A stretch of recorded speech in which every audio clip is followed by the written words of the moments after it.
Well, we just had 2x voids, so there's no way they'll put the best champion in the game in a 10x a couple days after that. This Friday, we're planning to launch a 10x featuring the following champions. You son of a...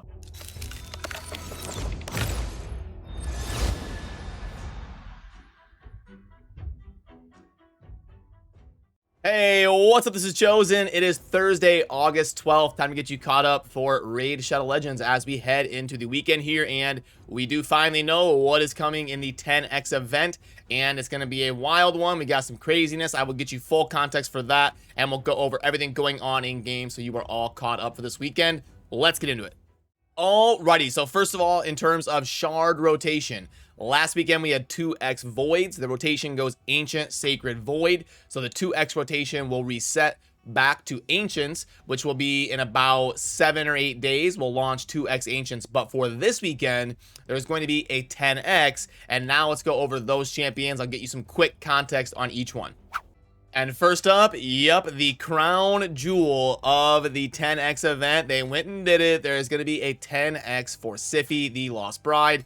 Siphi grades out as #1 on my tier list for overall ranking. When you take into account the whole player base, beginners, mid-game, endgame, and general account utility, Siphi does grade out as #1 on my tier list. And it really doesn't take a whole lot of effort to see why. She's got insane base stats. Base speed of 114 is one of the best base speeds in the game. The A1 is the only time she's going to need accuracy. And the sleep cannot be resisted if she places it. There's a qualifier to place it. But the one time she needs accuracy, it can't be resisted. So you can build her super tanky, super high resistance, high speed. She's got block debuffs, increased defense, and increased speed, all on the same ability. Insane right there for the arena. She does revive and just all sorts of craziness here. Pairs with Rotos, has the resist aura, and she's strong on high resist teams. She's strong on any team really, but yeah, Siphi, not hard to understand based off of everything she brings in her insane stats and kit as to why she would grade out as #1. And then they're also going to be having Bad El-Khazar as part of the 10x this weekend. One of the best just general supports in the game. Lots of poisons, lots of healing, and a lot of people forget that his passive actually makes your whole team do more damage because poison is basically permanent, and his passive here is going to make everyone do 20% more damage to anything that's poisoned. So obviously Bad El-Khazar is absolutely insane and one of the coolest looking champions in the game. I based my channel art around the Bad El concept. We've also got Hawkhorn Smashlord, and the main thing to know about him is he actually has one of the best arena abilities in the game. He's got an AoE cleanse, and then he places block debuffs on that. So for an immunity cleanser, which is what I call when you have somebody filling the role in a team that goes second, you have him in like an immunity set or something and have it set up so that he goes first, maybe like a high speed immunity setup. They can't CC him or anything, and then he's gonna cleanse everything the enemies did to your team and then block debuffs for 2 turns. So absolutely insane ability in the arena there for Hawkhorn, so he can make sense in a lot of different teams. And the last legendary in this 10x is going to be Sathalia. Now, Sathalia, the main thing to know about her is the aggressive ability here. When it is booked, it is a very reliable 100% AoE buff strip, and then we're also going to get decrease of turn meter on that. So aggress is also an insane ability in the arena. Sathalia can do pretty well with the clutch heals as well. She can really be a pain in some of those like revive teams where Sathalia keeps stripping off buffs and then healing up the person you're trying to target down. So Sathalia is similar to Hawkhorn, a little bit more niche, not as like crazy as Siphi, like can work in any team, but definitely has some value in certain teams. Now let's move into the epics, and first up we've got Runekeeper Dazdirk.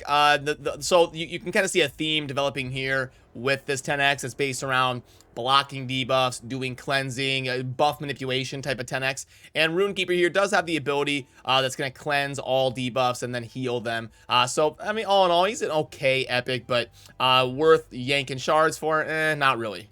But Rektor Droth is also in this 10x, And by the way, has the coolest ability name in the game. We've got the A1 called Scepter of Authority. Love that name of the ability here. And Rector was sorely needed because the Knight Rev is one of the toughest like factions to complete in the game. And Rector is super popular in Knight Rev faction wars because of the healing, the support, the Veil, and then also getting Revive here. So lots of stuff that Rector can do. And if you have not finished Knight Rev, she would be a huge summon for your account. Next, we've got Vogoth. Now, Vogoth, I actually see a lot on Tag Team Arena defenses. He can actually be pretty suppressive if you set up the right team around him because of the AoE provoking that he does. And then he can also decrease attack, so it makes it harder to do damage. And then he's got passive that's going to heal allies every time he gets hit. And then he's also going to increase the cooldown of a random skill by 2 turns if attacked under a provoke, which is going to happen a lot. So I do actually see Vogoth getting a lot of value in situations like the Tag Team Arena where you need multiple different good defenses for people to work with.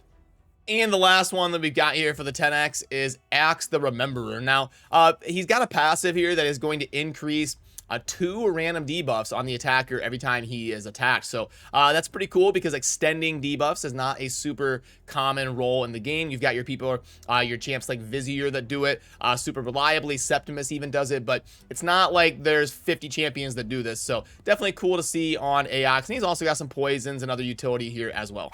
So all in all, in this 10X, we have got Siphi, the Lost Bride, Bad Khazar, Hawkhorn Smashlord, Sethalia. Then for the epics, Runekeeper Dazdurk, Rector Droth, Vogoth, and Aox the Rememberer. Now, should you pull for this 10X? Obviously, this is one of the better 10Xs they're going to do. Anytime you've got a chance to get the best champion in the game, not a bad idea to pull Shards. So, like, especially if you are close to your Mercy timer, like on Void Shards, if you've already pulled 160, 170 Void Shards since your Mercy pull, or since you've gotten a Legendary, I should say, yeah, it's probably worth trying to get after it and get lucky and pull Siphi. Do remember, your odds during a 10X are not as good as you think they are. You are still very likely to get other Legendaries besides the 10X champion, but there is only one Void Legendary in the 10X, and it is Siphi. So it's probably going to be the best chance you have to get Siphi ever. I do believe they've done a 10X for Siphi before, and I want to say it was like around Valentine's Day 2020, so like a year and a half ago. So you're probably going to be your best chance to get Siphi in the next 2 or 3 years. So basically your best chance ever to get Siphi. And she's probably going to be an insanely valuable, insanely good champion for a very long time. She has held her value since being released in the game like a year and a half to 2 years ago. So yeah, especially for high spenders, if you're in the market to spend money on Raid, this 10X definitely makes sense to pull Void Shards and just hope that you can yeet a Siphi. But do keep your expectations tampered because 10Xs are not as good as you think they are on paper. Besides that, Battle Khazar, definitely going to be a great progression champion for lots of people out there. He's an amazing champion to have as well. So if you're close to your Sympathy timer or your Mercy, sorry, on either Ancients or Sacreds, not a bad idea to go for that as well. The Epics aren't super amazing. They're decent, but there is no like miscreated monster or something in there that I would say is really worth getting after and collecting, or like an Uragrim. But definitely solid epics. But definitely the calling card is going to be Siphi and Bad L. And if you are close to your Mercy timer, it's definitely worth pulling during this 10X. But do remember that it is not live yet. You're going to wait until you actually see in the portal that the coinciding portraits under the information tab are showing the 10X champions boosted. And the summon rush right here is probably a pseudo countdown to when that 10X should launch. So if you're going to be going for Siphi or Battle or something, the summon rush clock here should be a countdown that you can kind of go by of when we can expect that to launch. And a CVC has concluded, so we will have about 12 days off before our next match. There will be no match next week, and then the next Tuesday after that is when a CVC will launch. So about 11 or 12 days until you need to prep for your next CVC. Let's go ahead and grade these live. I got a couple, 4 pieces here, 2 rings and 2 banners. I will grade them live for you so we can see what these pieces end up being. So first up, we're going to get a 6-star ring that is a 100%. That's what we're looking for. 100% on rings is the ideal. Attack rings are typically the least valuable of attack, defense, and HP. But on this one, we're mainly looking for the special effect. 25% chance to change a critical hit to a normal when attacked for the first turn. That is super good. And it's also a high elf, so it makes sense on someone like an Arbiter as some insurance in case you don't go first in something. So definitely a very solid ring there to add to the account. This one also a triple percent, but it's also attack. Basically the exact same thing. Triple percent attack ring of the same set of the orcs. So hey, looking good so far. The banner, 1% is unfortunate, but it does have speed and it is attack. So not amazing there. Banner lords, okay, could have been better. And then this one here is a 6-star accuracy, but no speed. So that is going to be a big rip. So the banners, not so hot, but the rings should both be useful for the account. And of course, do not forget about the fusion. We've got about 10 days left on the Mother Sibylle fusion. So if you are going for that, make sure you're paying attention, keeping up on your potions, keeping up on all these events, and acquiring these champions. Speaking of, we can head on into the tournament tab, and we've got a spider tournament that has just launched as of today. You're going to want to get to at least 1,800 points to scoop up, I believe that is Ashwalker there, to make sure you are acquiring champions to have pieces for the fusion. We've also got a classic arena takedown starting tomorrow. Typically, those are pretty easy to complete as long as you are active daily and being diligent about your arena refreshes. And then we were already in the events tab showing you the summon rush countdown, but we've also got a dungeon divers event right here that you are going to want to make sure and get to 2,000 points. I would say actually get to 2,500. Anytime you can scoop up core hammers, you want to do that. So I would recommend at least get 2,500, scoop up the champ and the core hammers. And then we've got this big champion training that we've only got about a day and a half left on. And I would say the goal is to get to 12,000. To go ahead and get the epic. That'll make your fusion a lot easier. It is going to be tough, though. You're going to have to really focus on that, grind the campaign a lot, and rank up a lot of champions. And then before you feed 4- and 5-star champions, maybe use a brew or 2 on them, or maybe do a run or 2 in the campaign. That's very easy rewards when you've got 4, or very easy points. When you've got 4- or 5-star champions that are level 1, you can get like 1 brew or 1 campaign run, and it can be worth a lot of points if you do that many times. Time to fire up the shop and see if we've got anything worth going over here. We've got 20. It's a dungeon pack. Okay, 300 energy. 750k. Okay, gems of 200. Days of XP 2. Energy refills of 5 and 3 Lego tomes. 2.15. Borderline. I like to hold off until about 2.25. But it's decent. It's a pretty generally useful pack there, but not super good. Rank 5 chicken, I've plugged this in many times.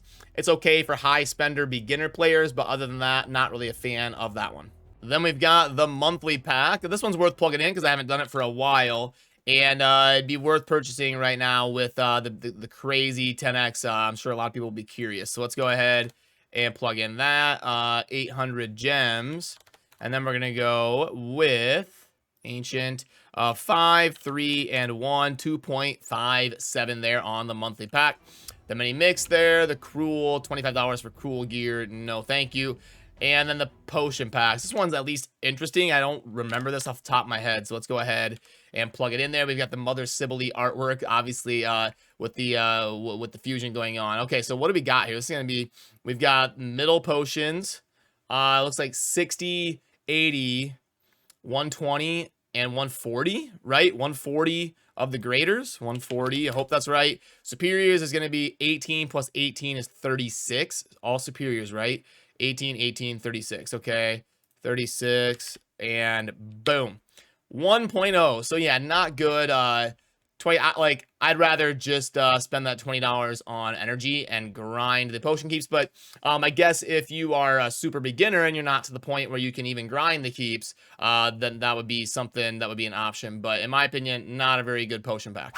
All right, so that's mostly going to do it for this one. Remember, the 10x is going to be Siphi, Battle, Hawkhorn, Sathalia, Runekeeper, Rektor, Vogoth, and Aox. So good luck if you're going to be yeeting for Siphi this weekend. And if you're watching this video right away, down below in the pinned comment, I will have a link to my stream where I will be live for the next few hours, hanging out with you guys, having some fun, playing some Raid, and talking about this stuff. So if you'd like to join us, would love to see you. If not, have a great end of your week here, heading into the weekend. Thank you for watching. Have a good rest of your day. Peace.